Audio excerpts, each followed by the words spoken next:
All right, all right. Welcome back to Too Long Didn't Read, King James Version, where we break down the Bible without making it boring. And today we are diving into one of the most misunderstood moments in Scripture, Genesis 3 through 5, when shame entered the chat and sin triggered a therapy session.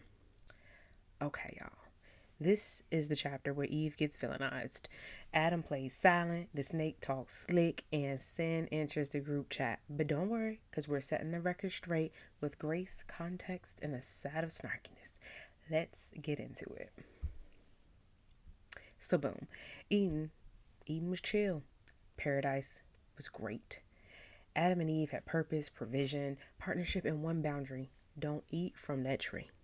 That's it. That's the only thing. They had one job.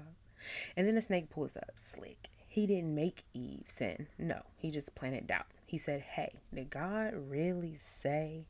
Classic spiritual gaslighting, all right? Eve bites. Adam, right there, silent, passive. She didn't drag him into sin. He walked in willingly. As soon as they disobeyed, shame entered the chat. They hid, covered themselves, started lying and blaming, pointing all the fingers.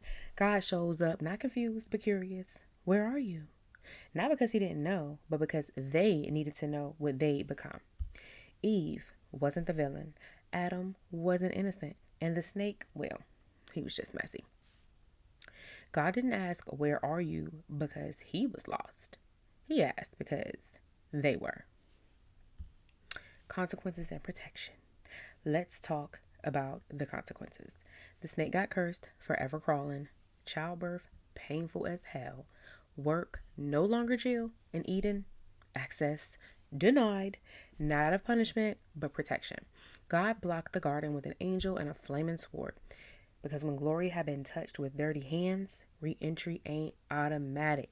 And yet, God still covered them. He didn't let them walk out naked. That's grace and correction in the same sentence.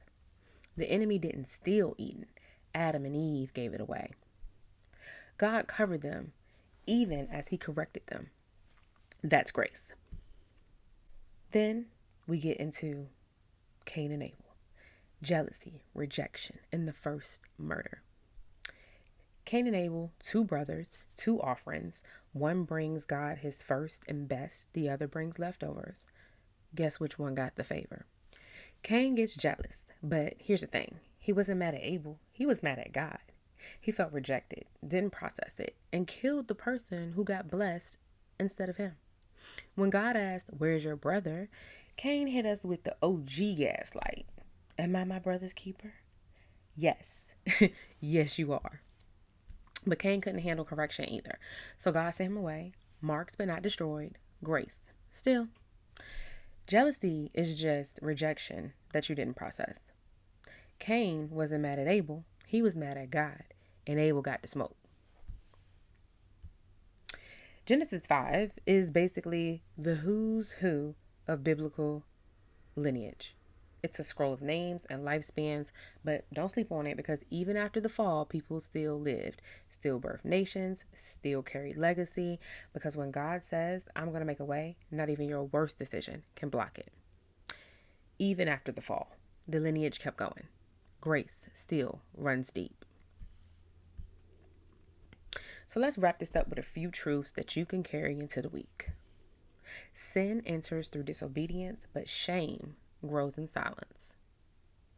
God's questions are never for his sake. They're always for your self-awareness. And jealousy is a mirror. And grace, well, it doesn't erase consequences, but it does give you another chance.